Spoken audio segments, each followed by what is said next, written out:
here in Barcelona testing out the Samsung Galaxy S10 Plus while also using the phone to cover MWC, the world's largest mobile show. So I'm throwing everything at this thing.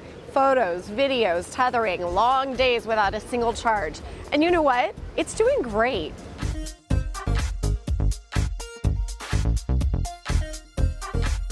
Okay, so it doesn't fold up like a taco like the Galaxy Fold, but any way you look at it, this is a pretty damn great phone. There are a few things that really stand out. First, there's that 6.4-inch screen that's pretty much edge to edge except for the hole cut out for the two selfie cameras. Then there are the cameras themselves, 5 in all. But more importantly is the camera software, which adds a slew of new tricks and enhancements, especially to portrait mode photos, selfies, and video. Being able to wirelessly charge another device using the Galaxy S10 Plus as the power source is useful any day, anytime. Battery life is on fire, and the storage situation is off the charts with a 1 terabyte version that comes in ceramic white or black. This phone is packed with so many major and minor upgrades, it's hard to keep track, but I'm going to break down the best and the worst of them one at a time. First, which S10 is this? Samsung made 4 Galaxy S10 phones, which can get pretty confusing, but here's a cheat sheet. The S10e is the smallest and most entry-level of the bunch, with the fewest cameras, followed by the regular Galaxy S10, and then this S10 Plus here, and finally, the Galaxy S10 5G, which is the largest, costliest, stuffed with most cameras, and the most advanced of all these phones. The S10 Plus is the only one of these to offer a version with 1 terabyte of storage. That's enormous, by the way. That's like 250 movies. And then, if you pop in a 512 gigabyte SD card, you can give yourself 1.5 terabytes total, or basically 375 movies. That's about 1 movie every day for a year. Price-wise, this is firmly a $1,000 phone. That's the starting price for the 128 gigabyte model. The 512 gigabyte ceramic model will cost you $1,250, and the 1 terabyte version, also ceramic, will put you at a cool $1,600. Next, let's talk about design. The S10 Plus has a 6.4-inch screen with slim bezels and a glossy finish. There's Gorilla Glass 6 on the front and Gorilla Glass 5 on the back.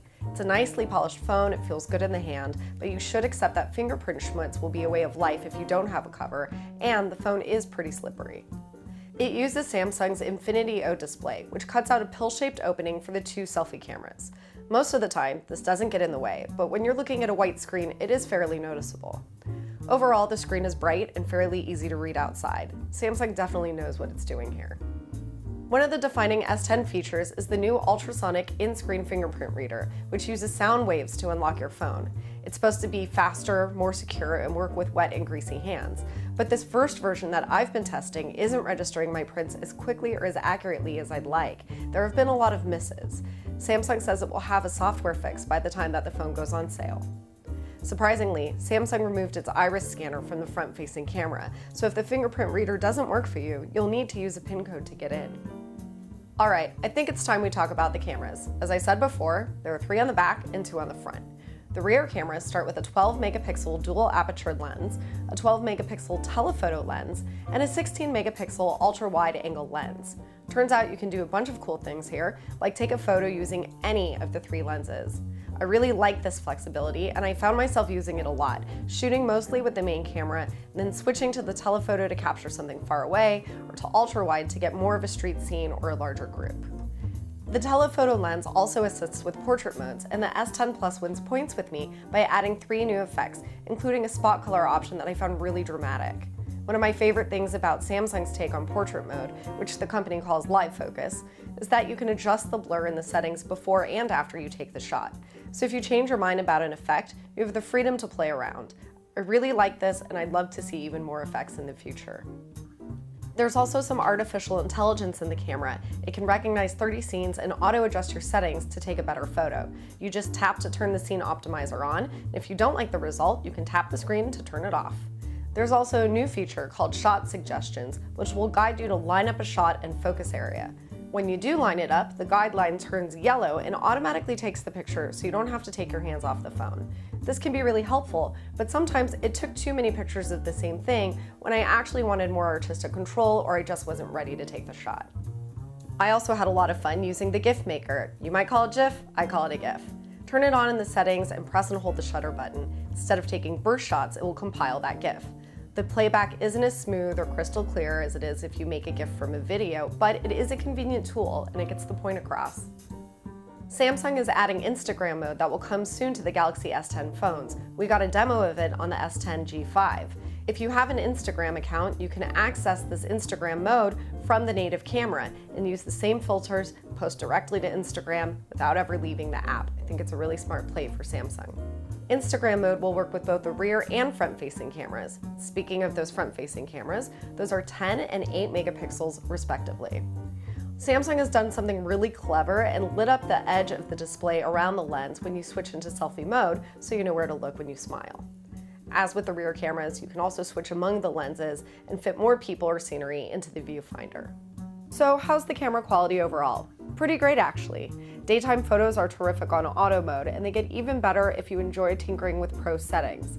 Nighttime and low light shots are good, but not always great, especially compared to the dedicated nighttime modes on the Pixel 3 and Huawei Mate 20 phones. If you're wondering about video quality, that was pretty impressive too. HDR10 Plus video recording and smooth video modes both help bring out the best in your clips. And even auto mode video taken on the S10 Plus in a very dark bar here in Barcelona perfectly captured the atmosphere with a pretty good amount of light. The last thing we need to talk about with cameras is AR Emoji. This is Samsung's take on personalized emojis, and it is much improved over last year's debut. Customizations are better. You can do more with them. They're still a little bit creepy, especially when you apply a face as a mask over another person, or if you photobomb a shot using a mini-me. It's creepy, but it's still kind of wild. Moving on from the camera, one of my favorite new features in this entire phone is wireless power share. You turn it on and you'll be able to charge any Qi-enabled device on the back of your Galaxy S10, not just Samsung's. You can charge an iPhone too. Wireless charging isn't as fast as wired charging, but the feature really works, and it means that you can leave more cables at home or help out a friend in a pinch. The phone will automatically stop charging other devices when it hits 30%, so you won't run out of battery. In my experience, that's been plenty. In fact, battery life has been absolutely phenomenal.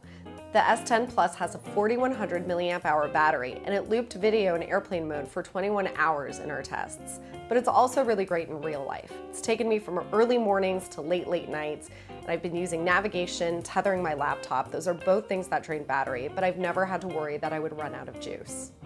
So that was the battery, but now let's switch gears and talk about the Galaxy S10 software, and this is something that all 4 S10 phones share.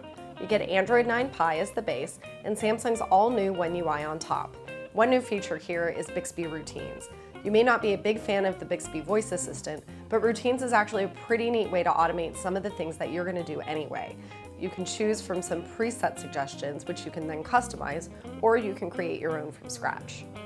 Another new feature is Kids Mode. You toggle it on from the quick settings tray to create a sandbox environment for young kids. It's password protected, and you can set restrictions. There are simple kid-focused apps like a camera, photo gallery, and games. The camera has a lot of fun stickers to play with. I want to point out some changes to the Edge display.